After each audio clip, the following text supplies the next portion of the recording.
What's going on, guys? I'm CFB Kings, and welcome back to another episode of the CFBKings Show. Really appreciate you tuning in today, and happy Thursday.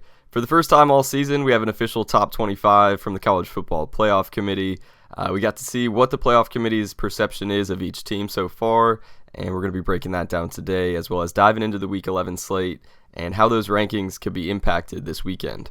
Before we do, I just wanted to say a quick thank you because we just hit 500 subscribers here on the YouTube channel, and the Twitter and Instagram pages have been growing like crazy as well. We're over 87,000 on Instagram and approaching 37,000 on Twitter. So just want to say thank you for all the support lately. All right, let's get into rankings reaction for the first CFP Top 25 of the season. This Top 25 came out on Tuesday night like they will each week for the rest of the season. And this week's version is pretty interesting. The first thing that I noticed was BYU is getting completely robbed right now. They're 8-0 with wins over number 13 SMU and number 19 Kansas State. Yet somehow they're number 9 and behind a bunch of teams that they definitely should not be. What would be the case for any of these teams to be ahead of undefeated BYU, who has 2 top 20 wins like they are right now in the current rankings? Indiana's ahead of them at number 8. Both are undefeated, but Indiana has absolutely no resume-building wins, and their strength of schedule is in the 100s. So undefeated team against undefeated team. BYU has 2 top 20 wins. Indiana has 0. I don't know how the committee came to the conclusion that Indiana should be ahead of BYU, but Tennessee's number 7. They have a loss to Arkansas, who just got routed at home by 30 by Ole Miss. And the Vols have 1 ranked win over number 11 Alabama. So BYU is undefeated. They haven't lost, and they have wins over number 13 SMU, who's 2 spots behind Alabama, and then the other top 20 win over Kansas State as well. And a lot of it isn't just resume, of course, there is some eye test, but Tennessee hasn't been the most impressive team lately. They were in a 1-possession game in the fourth quarter with 3-6 Kentucky last week. So BYU struggled at points, Tennessee struggled at points, and they've lost, and BYU has 2 ranked wins compared to Tennessee's 1. So not sure how the Vols are 2 spots ahead of them. Penn State's number 6. They have 0 ranked wins. They don't exactly score against decent teams. Their best win is Illinois, who is not ranked anymore. They just lost to Minnesota by 8 at home. I think they're either 6-3 or 5-4, something like that. But Penn State had 14 points on them with 2 minutes left, and then tacked on a touchdown to pull away and win by 14 at home. And then they just lost to Ohio State at home, who they scored 6 offensive points on, and then they had 7 from the pick 6. But yeah, they just really have not performed all that well, especially offensively against decent competition, and they don't have any ranked wins. They have a loss. I don't know how they're ahead of BYU. And then Texas is number 5. They have performed well at certain points this season. They, at least have been blowing teams out for the most part. They do have the loss by 15 at home to Georgia, which is certainly a knock to the resume, and they have no ranked wins. I assume the committee probably gave them some edge for the win over Vanderbilt, even though they're not ranked, but they're probably viewed somewhat well. But outside of that, a win over closely ranked but not ranked Vanderbilt, Texas really doesn't have a significant resume. The teams that they've played are very, very bad on the offensive side of the ball, so the one time they did play somebody who could score was Georgia. They gave up 30 at home. Vanderbilt scored 24 on them, so not the strongest case there to be number 5, to be in the top 5, and definitely not the strongest case for them to be 4 spots ahead of undefeated BYU, who has 2 ranked wins. And then once you get past those teams, 4 through 1, Miami, Georgia, Ohio State, and Oregon, I can see the case for all of them to be ahead of BYU, but 5, 6, 7, and 8, I do not see how they should be ahead of BYU whatsoever. And BYU, I guess in that case, should probably be number 5. But I guess I was too harsh on the AP as well, because they at least did not have Missouri ranked. But the College Football Playoff Committee does at number 24. Here we go again with the Missouri situation. And a lot of people mistook the way that I was talking about them as hate. I have nothing against Missouri. I do have something against their resume. They have not done anything, and they've lost by 30 twice. So they do have the win over Vanderbilt, actually, which is decent, but not a ranked opponent. They've been blown out twice. They struggled with Auburn, who's 3-6. There's just no case for them to be ranked. It's not there. They lost by 31 to Texas A&M, and that was with their starting quarterback. They lost by 34 to Alabama. That was with some injuries to the offense. And their non-conference schedule, I've mentioned it before, but Buffalo, UMass, Boston College, and Murray State. I don't know how this team's ranked. I mentioned this, I think, 2 weeks ago, a few episodes back, but number 21 Washington State is still hanging around, and despite their conference situation in the Pac-2, they're still in contention for a college football playoff spot as an at-large bid. So in the first CFP Top 25 of the season, the committee's saying that Washington State is number 21, and they need to move up 9 spots over the next 4 weeks, which really isn't that much if you think about it. That's like 2 a week, maybe 3 for 1 or 2. And if they keep winning, they probably need to do so convincingly. But if they're 11-1, and if Texas Tech continues to win to help Washington State's resume, the Cougars beat the Red Raiders by 21 back in week 3, I want to say. But the Texas Tech winning over Iowa State last week certainly helped Washington State's resume. And Washington State's only loss is to Boise State, who very well and probably likely will be the Group of Fives bid to the playoffs. So if Washington State's sitting there at 11-1 at the end of the season, I could definitely see them being that 11 or 12 seed. Kansas State at number 19 right now definitely feels a little high. They were absolutely blasted by BYU by almost 30 and just lost to 3-5 Houston last week. And they have the one ranked win over Colorado, which is doing a ton of heavy lifting here because the only reason I think they're in the top 20 is because the committee didn't want to put them behind Colorado, which makes sense, of course, but Kansas State is number 19, Colorado is number 20. So they obviously had that in mind of not letting Kansas State fall behind Colorado because of the head-to-head result, which makes sense. But in this circumstance, I think they should both be moved back because Kansas State lost to a 3-5 team last week, and they have a near 30-point loss as well. So it just doesn't seem like a top 20 resume at the moment, but I guess that'll sort itself out over the next couple weeks. And the last thing that I noticed during the rankings reveal was that I don't want to hear next season that the AP poll doesn't matter, because the committee was 100% influenced by it again, and I said it a couple weeks ago when I was making the case for Oregon to be number 1 over Texas at the time due to having a vastly better resume, but the committee seemed to take a lot of guidance, for lack of a better term, from the AP poll every season. The current AP Top 25 and CFP Top 25 have 14 teams ranked in identical spots. Then there are a bunch of others that are one spot off. The AP had Georgia and Ohio State number 2 and number 3. The committee had them flipped at number 2 and number 3. And the AP had LSU and Texas A&M number 14 and number 15 respectively. The committee had those two flipped, which I actually agree with. But the AP had Washington State and Colorado number 20 and number 21 respectively. The committee had those two flipped. So that's 20 of the 25 teams, either in the exact same ranking or one spot off, flipped with the team right next to them. I don't think that's some coincidence. The AP is the guiding leader for rankings for 10 weeks of the season. And I don't think people, including the committee members, just throw everything that they've seen rankings-wise out the window when they're developing their own in the committee room. I think a lot of what they see for 10 weeks in the AP poll sticks with them when they're developing those rankings. So next year when I'm making a rankings reaction post in like week 3 because of some crazy AP ranking, this is why. It pretty clearly influences the CFP Top 25, which ultimately decides everything.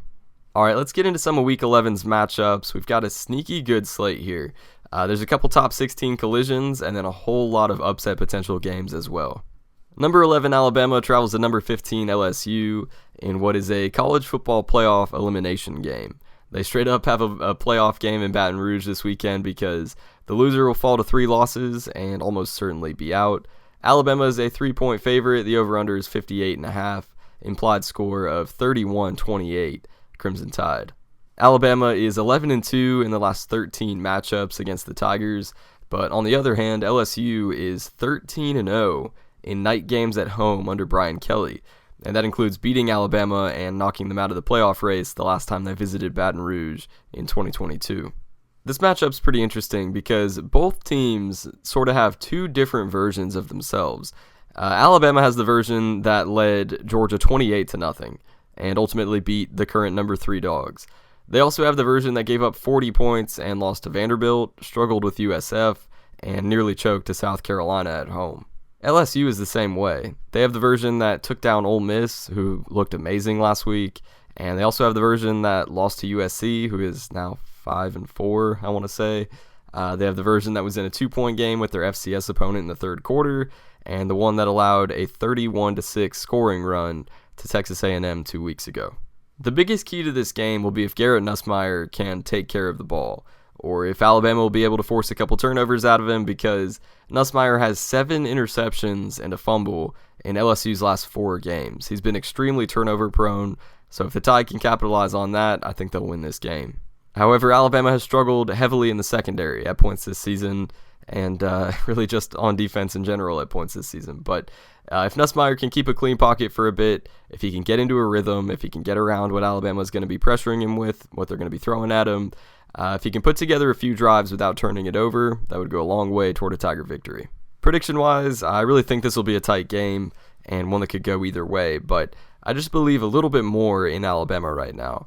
I think that environment in Baton Rouge is electric and will certainly play a factor, but I believe the Tide will make a couple more plays and outlast the Tigers by 1 score. Keeping it in the SEC, we also have a major CFP-implicated showdown in Oxford, Mississippi between the number 3 Georgia Bulldogs and number 16 Ole Miss Rebels. Georgia's a 2.5-point favorite. The over-under is 55, implied score of 29-26 Dogs. Much like Alabama and LSU, these two teams have also had their pretty high highs and low lows throughout the year. Georgia has wins over Texas and Clemson, but also nearly lost to a Florida team that was on their third-string quarterback, and a Kentucky team who's 3-6. Ole Miss did lose to that 3-6 Kentucky team, but the Rebels also have the capability to do what they did last week and drop 63 on the road at Arkansas. The quarterback battle here is pretty interesting and where the game hinges, in my opinion. Carson Beck has had a really rough go lately for the Dogs. He has 7 touchdowns and 7 interceptions in their last 3 games. Jackson Dart, on the other hand, had 6 passing touchdowns last week, and overall in the Rebels' last 3 games, he has 8 touchdowns and just 1 pick. If these two continue at their current trajectories, I could definitely see Ole Miss finding a way to win this game, but however, despite how bad those numbers are for Beck and how good they are for Dart, Georgia is 3-0 in their last 3 games, and Ole Miss is 2-1 in their last 3. Even with Beck's struggles, Georgia hasn't lost since that Alabama game, so if they get even a decent performance out of him, this could definitely go the Dogs' way. As for my prediction, which I'm pretty hesitant to make because they really didn't instill confidence last week, but I've just been leaning toward Georgia doing what they frequently do, and that's 1, win games, but 2, win them in different ways. And Ole Miss is very similar to Penn State, in my opinion, in that it just always seems like when it's time to win the big one and really stake their position as a contender, they don't do it. And Georgia does, repeatedly. So I'll roll with the Dogs. I've got both road teams in the SEC matchups with Alabama over LSU as well. But yeah, I'll take Georgia to defeat Ole Miss on Saturday afternoon. In a massive matchup in the Big 12, number 20 Colorado travels to Lubbock, Texas to take on the Texas Tech Red Raiders. The Buffaloes are 3.5-point favorites. The over-under is 62.5. Implied score of 33-30 Colorado. It might not seem like it at first glance, but this is an elimination game for both the Big 12 championship race and therefore any college football playoff hopes as well. Colorado is currently 6-2 and 4-1 in the Big 12. They're third in the standings, tied for second really. And Texas Tech is 6-3 and 4-2 in the Big 12. They're fifth in conference standings. Colorado's coming off a bye week, and Texas Tech's coming off a massive win over previously number 11 and previously undefeated Iowa State. A huge key to this game will be how Texas Tech's secondary is able to hold up against Shadur Sanders and Travis Hunter in that passing attack, because the Red Raiders' defense, to put it lightly, has been their weaker side so far this year. Colorado has also struggled defensively at points. They're 79th in rushing yards per game allowed, giving up 155.4 on average. So Texas Tech running back Taj Brooks could be in for a big day, and if he's able to capitalize on that like I think he will, the Red Raiders will be in position to control time of possession and win this game. This series is tied 5-5 all time, and 3 of the last 4 meetings, including each of the last 2, have been decided by 1 possession. So if history holds up at all, this should be a really competitive game. I really think this game could come down to the final play, but I picked Texas Tech to win the Big 12 at the beginning of the season, and I'll continue to ride with them. especially because I think that environment there in Lubbock will be one of the best they've had in a while. This is really one of the bigger games they've had at home in a while, and I'll roll with the Red Raiders to defeat Colorado. A few other major matchups this weekend. We have number 23 Clemson traveling to Virginia Tech. Huge bounce-back spot for the Tigers to keep their ACC title and college football playoff hopes alive on the road in a tough environment. The Hokies also look to get back on track after suffering just a brutal loss to Syracuse in overtime last week. They led that game 21-3 in the third quarter and lost by 7 in overtime. Clemson is a 6.5-point favorite. The over-under is 52.5. Implied score of 30-23 Tigers. Could be a fun one there in Blacksburg, and I'll have more on this one at the end of the episode. We also have a big-time matchup in the AAC between number 25 Army and 5-3 North Texas. This is one of the first times in a while that Army's really expected to have someone give them a game, and we'll see if the Mean Green can. Because North Texas is a very statistically interesting team. They have the 6th best offense in the country, scoring 40.8 points per game. However, they have the 6th worst defense in the country, 128th of 134, allowing 36.9 points per game. So who knows which way that'll go, but Army's a 5.5-point favorite. The over-under is 63.5. Implied score of 35-29 Black Knights. And the biggest key to this game, in my opinion, is simply if Army quarterback Bryson Daly will play. He missed their game last Saturday against Air Force due to an undisclosed injury, and he's reportedly, quote-unquote, questionable to probable. Not exactly sure what to take away from that other than he'll probably be a game-time decision, so something to keep an eye on there. Week 11 also gives us the Holy War as number 9 BYU faces Utah. The top 10 Cougars are just 4-point favorites over the 4-4 Utes, and the over-under is 40.5, implied score of 22-18. So Vegas thinks this one will be a very low-scoring and closely contested game. This not only carries major implications, of course, for BYU's Big 12 title and CFP chances, but it's also a huge game for teams on the outside looking in at the Big 12 and CFP races who might be able to make up some ground should BYU lose. We also have a couple intriguing games like South Carolina going on the road to Vanderbilt. A very interesting matchup between two programs who usually don't have much success but have really had solid seasons so far this year.